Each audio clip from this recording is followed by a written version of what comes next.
Hello, everybody. I know it's been a long time since I've uploaded anything. Been over 4 months, in fact.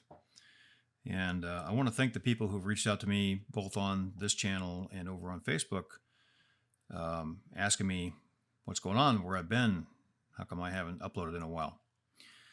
So this will be just a little short video to kind of explain what's been going on. It's been a bit of a turbulent year. But let me just start back to the beginning of the year. At that time, January timeframe, this channel was rolling. I was getting the highest view counts I'd ever had, 20, 30,000 views a day. I was racking in more subscribers than I ever had in the previous 3 years. At one day, I got over 150 new subscribers, which was gigantic, averaging between 20 and 30 new subscribers a day there for a while. And it was exciting. It was really cool. And then several things happened that really took the wind out of my sails. First of all, Adpocalypse 2 happened. Sorry about the noise. That's my dog in the background being distracting. He's too cute not to love him. Adpocalypse 2 happened. Now, if you don't know what Adpocalypse is, there's been Adpocalypse 1 and Adpocalypse 2. Adpocalypse 1 was the Logan Ryan incident. If you don't know who Logan Ryan is, he's a very popular YouTuber, and hard for me to describe the kind of videos he does, just kind of lighthearted, funny videos, but millions of subscribers. Anyway, he went to Japan and went to a place called the Hanging Forest. And while he was there, he found somebody who had committed suicide by hanging themselves from a tree in that forest. And of course, he put it on his YouTube channel. So obviously very controversial. Of course, this is going back a couple of years, but a lot of advertisers pulled their ad content from the YouTube platform. Well, that caused YouTube to go in and not only rework their algorithm, but they also reworked their monetization policies to the point where anybody who had less than 1,000 subscribers could not monetize. Several people lost a lot of money. A lot of channels were demonetized. I had three channels that were demonetized. But needless to say, it caused a lot of issues for a lot of people. Adpocalypse 2 happened around the first of the year, well, the first quarter of the year. I don't remember exactly when it happened, but it was the same kind of thing. But in this case, it was children's videos that were being targeted by some unscrupulous folks and putting some just absolute horrendous stuff in videos that were designed to attract children. So, again, YouTube responded to advertisers pulling their content, reworked the algorithm, got rid of a lot of channels, and right about that time is when my view counts just tanked. So that was bad enough, but I decided, okay, you know what, I'm just going to press through this and just keep doing what I do, and we'll be able to weather the storm. Then about the first quarter of the year, my younger brother passed away. Basically been drinking himself to death for the last 25 years. So I was dealing with that. Definitely a difficult time. On top of all that, I am a father of 4 boys. 3 of my sons are autistic. And my one son, who is not autistic, was giving us a lot of problems. A lot of problems.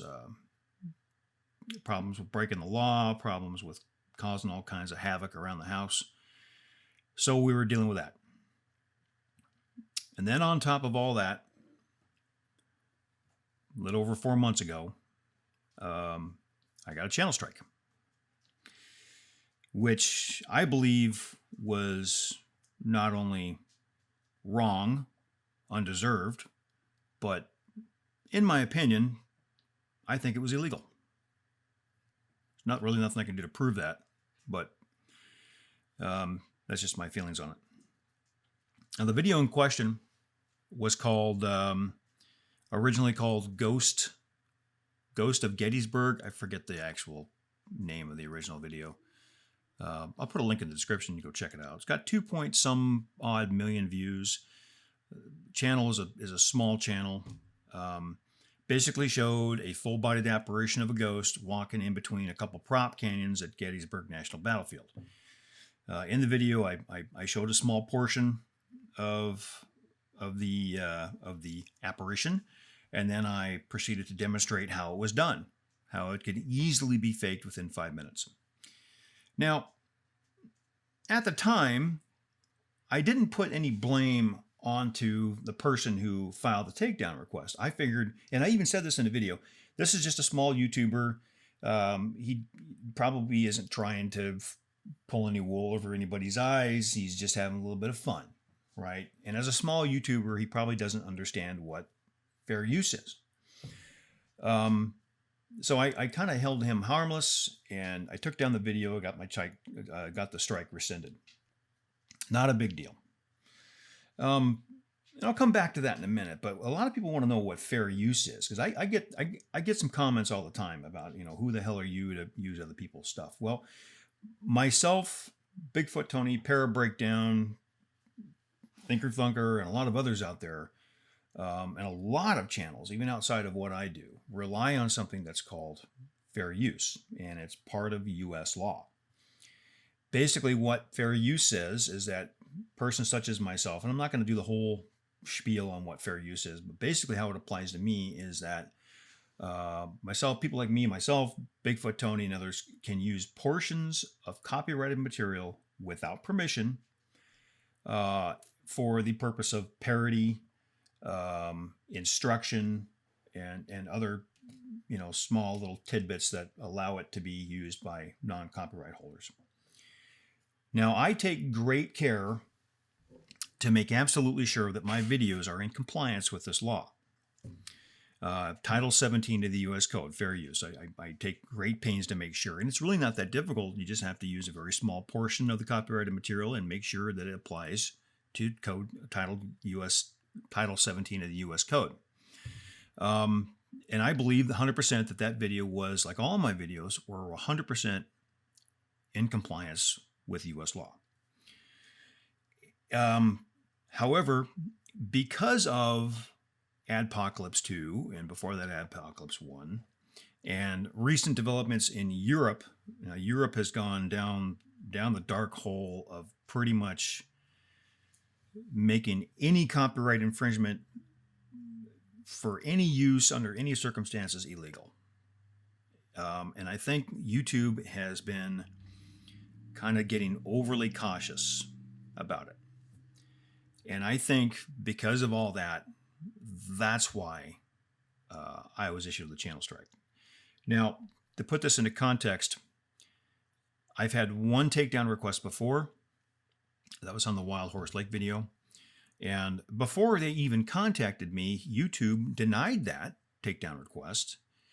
They said that my video was in compliance with fair use.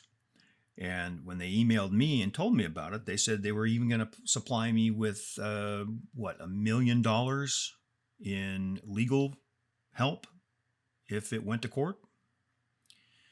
So quite a change in their attitude from, I guess it was 2 years ago when the Wild Horse Lake thing happened, and 4 months ago. Quite a change in their response to that. Now, getting back to the person who uploaded this video, I normally, like I said, I held him harmless. He didn't know what fair use is. Not that big a deal. However, I guess it was about a month ago, I was watching a television program called Paranormal Caught on Camera. I think it's on the Travel Channel. Now, if you ever watch this channel, they do, they show pieces of footage from the wide range of paranormal subjects, from ghosts, UFOs, Bigfoot, whatever. And then they have these experts come in and comment on the footage and give their take on it. If there is one thing that they are consistent about on that show, is that there is not an ounce of skepticism. Not a single one. And there are pieces of footage on there that are so easily debunkable, it's not even funny. I mean, just a short amount of research, and they would be able to debunk this footage as not being paranormal, but they don't even try. To them, everything is real, and that irritates the you-know-what out of me. People like me, Bigfoot Tony, Parrot Breakdown, we'd look at that stuff and we'd just like, screw that, people. So I'm watching this program, and like I said, it doesn't have an ounce of skepticism in it, and it's just, for me, it's just morbid curiosity watching this show. And what do you think they show? What piece of footage do you think they show on this program? Sure enough, it's that Gettysburg ghost. Okay. Of course, they have their experts comment on it, saying that is the absolutely the golden ticket of paranormal videos. That's one of the best pieces of paranormal videos I've ever seen. Well, to put this into context, again, my wife and I watch a lot of these paranormal shows. We've been watching them ever since they first started to become popular back in the early 2000s. Ghost Hunters, Ghost Adventures, Ghost Hunters International, a lot of them. We watch a lot of those shows. Now, I'll tell you this.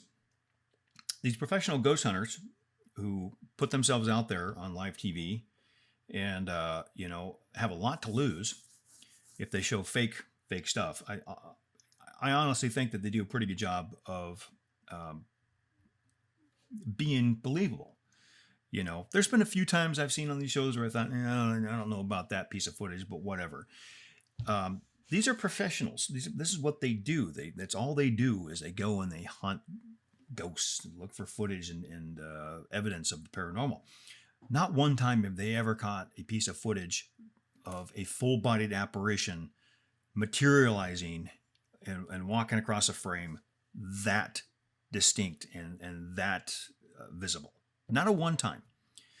But this clown goes and parks his car in Gettysburg National Battlefield one time, and all of a sudden he's got the greatest piece of paranormal footage ever. Sorry, not buying it. Not to mention the fact that it's so easy to recreate, it's not even funny. So not only did these people, so-called experts, just pile on and say how awesome it was and say how great it was, but they also interviewed the guy who uploaded that footage to YouTube. And he was sitting there talking it up like, I parked there. I don't remember exactly what it says. I'm not going to try to paraphrase it. But basically, he made absolutely no attempt to downplay it or anything like that. He was talking it up as real. And it basically changed my opinion of him whatsoever. Whereas before, I thought he was just a person having a little bit of fun. That's not the case. He is a fraud and trying to pull the wool over everybody's eyes in order to make a little money. That's within his right, but I think it's bogus. So I am going to do some more work on that piece of footage. I may not show the footage itself, but I'll probably re-upload how it was done. And since I'm not using his footage, there's not a damn thing he can do about it. Not a damn thing. So there you go. That's my little rant. That's why I have been gone for 4 months. After all that happened, I had to step back from this. I had to concentrate on my family. I had to concentrate on other things. And quite frankly, I wanted a break from YouTube. I just wanted a break. So I'll be back here in the next, week or so, maybe 2 weeks. I am going to upload a piece of footage. I'm going to upload a video, and I'm going to do an in-depth analysis of the intermembral index of Patty from the Patterson-Gimlin footage. Basically, a comparison of the length of the arm, the length of the leg, and how that fits in with her either being a person in a suit or a real non-human primate. So thanks for watching. I appreciate you sitting through this and listening to me rant for 15 minutes. Like I said, I'll be back again soon, uploading on a more regular basis. Probably not going to upload as often as I used to. Going to, as I get to it, upload a video and then go from there. I'm also going to diversify more. It's going to be not as much Bigfoot, more UFOs, other things, ghosts, stuff that I have a passion in analyzing and debunking, or possibly even saying it's real. So thanks for joining me, and I will see you again very, very soon.